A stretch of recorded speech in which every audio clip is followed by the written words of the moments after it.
baka sakaling mapasabak sa pagiging action stars sina Ralph Malibunas, Kobe Brown, at Luke Alford. Buklatin niyo na. Uy! Grabe naman yun. Babangon ako para itumba ka. Babangon ako para itumba ka. Babangon ako para itumba ka.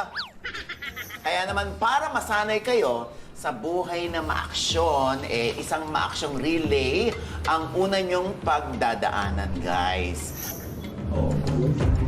Aray ko, ang sakit sa likod, ah. Wow. Pati yung tingin, no? Doon na nga, kukunin yung baril, tapos pupwesto sa likod ng ulit, aba. Oh, asintahin mo. Asintahin. Friend zone! Oh yes! Kaibigan mo ako. Kaibigan mo lang ako. And that's all I ever was to you, Ned. Your best friend. Ay, ang galing! Ang galing! Halika dito, Ned! Relationship. Totga. Bogs, sinota mo ako eh. Sinota mo, best friend mo. Ayan. There was never an us. There will never be an us. Kaya pwede ba, huwag mo na akong landiin.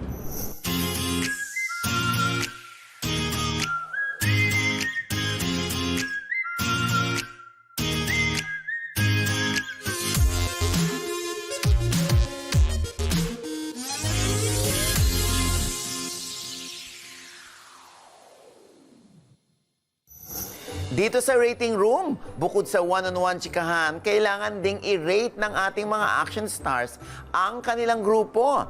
Depende yan ha sa katatapos lang naganap nila. Magbibigay sila ng 1 star to 5 stars na rating.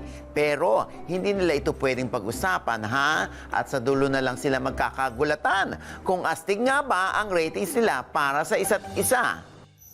Ayan, action star na kayo, ha? Bravo. Uy.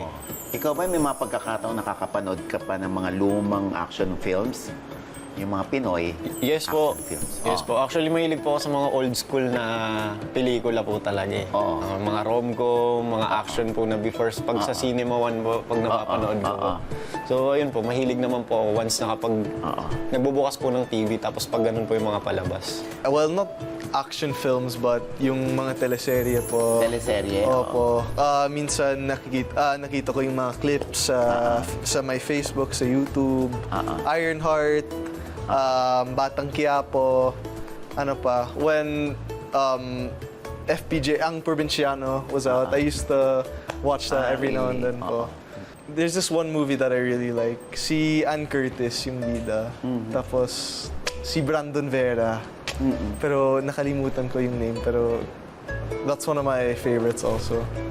Ano yun? By Bus? By Bust po. Opo. Lumang action films na Pinoy. Nung bata po kasi ako, yung mami ko po, at saka po yung mga tita ko po, mahilig po sa mga action, mga karate.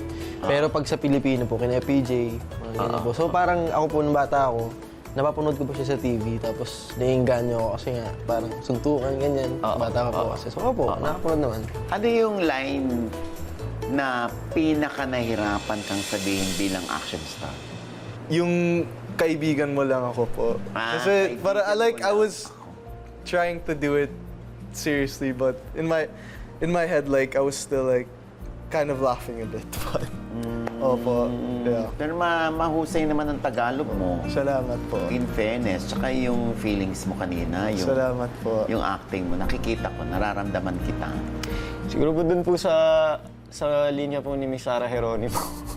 Na, Yung There Was Never an Us. There Was Never an Us. Ayun. Oh. Medyo nag-rattle po ako kaya parang hindi ko din po siya mabanggit ng maayos po. Challenging. English po kasi. So feeling mo yan ang Waterloo mo, yun yung parang kahinaan. Oo po, actually. English. Oo. Ang pinaka-nahirapan po ako is yung You're Nothing But a Second... Rate. Yan. Trying hard ka. Trying Hard Copycat. Ako, yun po.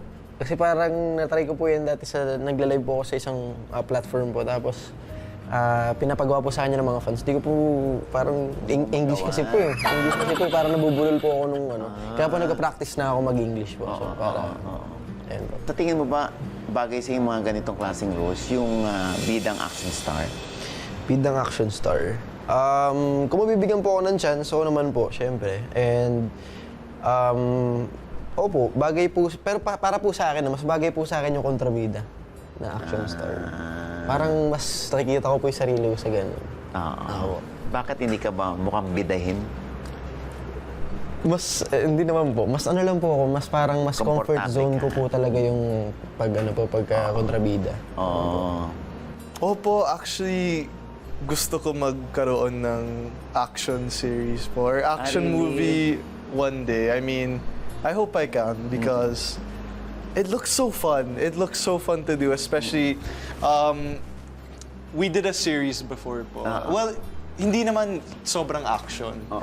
It's produced by Pi. It's called The Chosen One. Tapos may mga action scenes, may mga fight scenes po. Ang saya talaga. I get so excited. Yeah. So And you just can't hide it. I can't hide it. Exactly. Para sa akin po sa ngayon, well, masaya naman po yung experience, pero parang hindi ko po nakikita yung sarili ko. Pero willing naman po akong matuto and mas maganda din po kasi yung na binibigay po sa akin yung role and natatry ko po. Ayun po. Oo. So, anong feeling mo ngayong parang ang makakasama mo tatlo kayo na first-timer. Opo. First time na mag-a-action.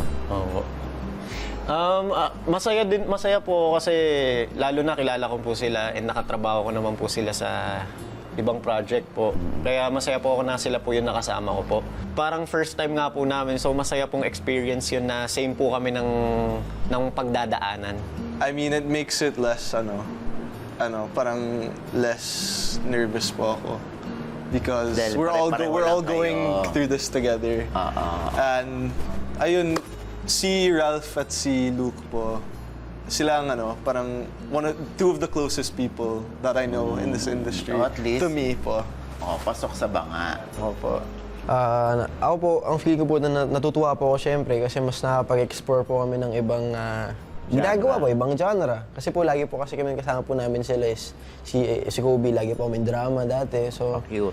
pa-cute, ganyan po. Tapos parang masarap po na may natututunan po na iba. So ngayon, from 1 star to 5 stars, gaano ka ka-confident sa mga kasama mo na kaya nga nilang maging action star?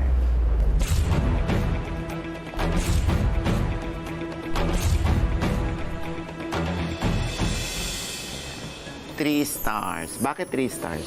3 stars po kasi syempre bago po kami sa ganong genre. Kailangan pa po namin matutunan kasi parang ito pa lang po yung natututunan namin. So Maliit, parang konti pa lang. po. Kaya mas maganda pong mag-explore, mas matuto para po pagdating po ng trabaho is ready po. Tama. 5 stars. 5 stars. 5 stars. Ano po, kilala ko sila.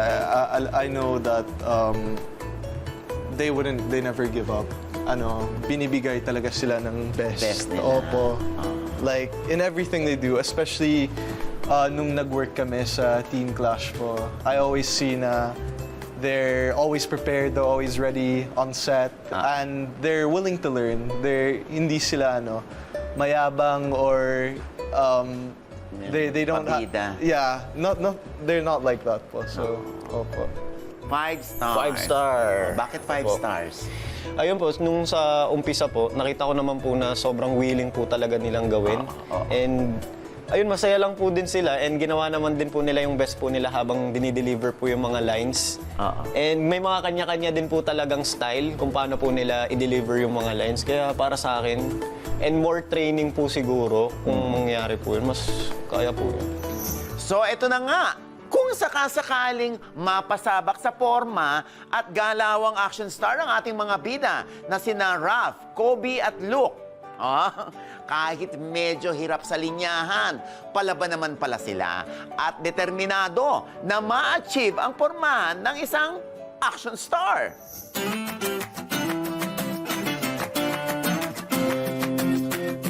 Oh, pre. Kumusta naman kayo dyan, ha? Pre. Goods. Goods ba? Oo. Kumusta? Kumusta ang aking mga kasamang action star? Kaya pa. Oo.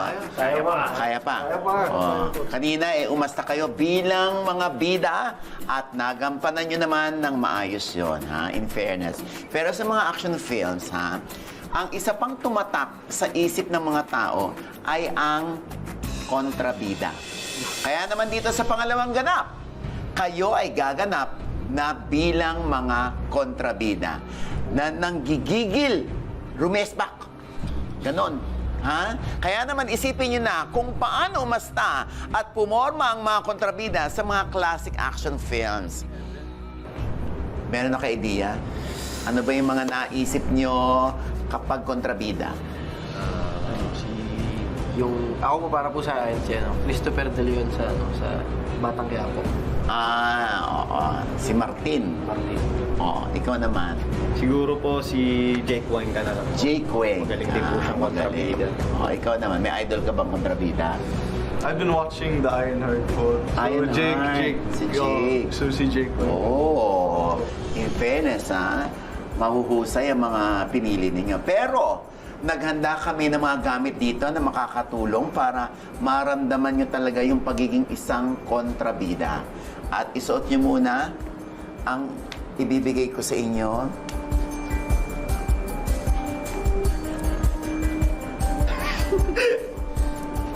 Yan, ha? Bakit kayo natawa?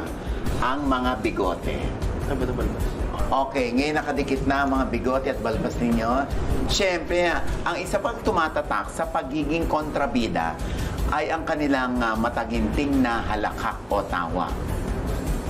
Paano ba ang tawa nyo bilang mga kontrabida? Kunwari ako. Merry Christmas! kayo. Oh. Ikaw muna.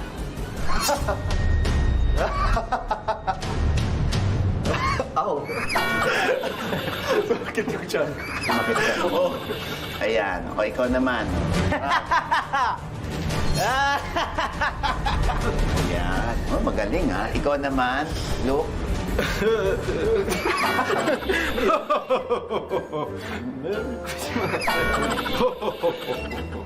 Wow. Todo na yun, ha? Oo, ayan. Siyempre, may mga nakaraan yan o pinagdadaanan yan, eh. No? Kaya sila naging ganyan klaseng mga tao. Yung mga kontrabida na yan, meron silang, alam mo, may hugot din sila. Oo. Iisipin nyo kung ano yung mga gusto nyong paghigantihan o kung sino yung gusto nyong paghigantihan. Ano ba yung mga naranasan nyo sa buhay na gusto nyong resbakan o balikan para maghiganti? Dahil yan ang ating ikalawang ganap, resbak sa suntok ng buhay.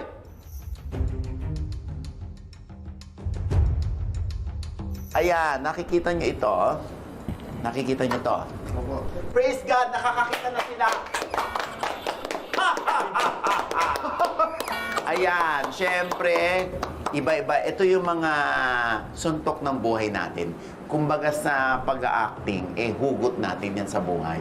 Yung mga nakaraang nangyari sa buhay natin na hindi natin makakalimutan. Yung mga words na yun, medyo parang bubog kasi. Nung nabasa ko yung mga words, parang sabi ko, parang relate eh. Dito, kayo ay kukuha ng tigatlo na sa palagay ninyo ay mabibigyan nyo ng hustisya. Oo. Dahil siguro ito ay nangyari sa inyo, ito yung pinagdaanan ninyo, ito yung suntok ng buhay ninyo. Bago nyo idikit dito, yung mga nakuha nyong tigatlo, i-explain nyo muna bakit yun ang kinuha ninyo. Tatlong kinuha mo, ihilera mo dyan. At meron kang 30 segundo o 30 seconds para resbakan kung sino o ano yung pinaghuhugutan. Okay? So, okay na ba kayo dyan, mga bro? Yes, let's go. Well, kung okay na kayo, resbakan na natin kung ano yung suntok ng buhay ninyo. Kung okay na kayo, syempre, iiwan ko na muna kayo, ha? Bahala na kayong mag-usap-usap dyan, ano? Dahil meron din akong re-respakan dun sa kabilang kanto, pre. Oo binayaran ko na eh. Hindi ako sinuklian. O paano? Kaya na muna kayo, pre. Ha? Sana naman walang kamaong magdugo. Okay? Babu! Actually, kinakabahan po ako kasi for me, I don't usually like mentioning those topics. I don't really like talking about those topics, but I feel like it's something that, you know, we just have to do. We just have to get out the way. Ayoko nang ganun, kaya gigil din ako dito, pre. You want to do something about it, but wala talaga. Dami-daming pwedeng mangyari, pero ito pa yung nangyari sa amin. Destroy! Ayan! At paano? Kung alam nyo lang, anong pinagdadaanan ko sa pag-aaral. Tama na.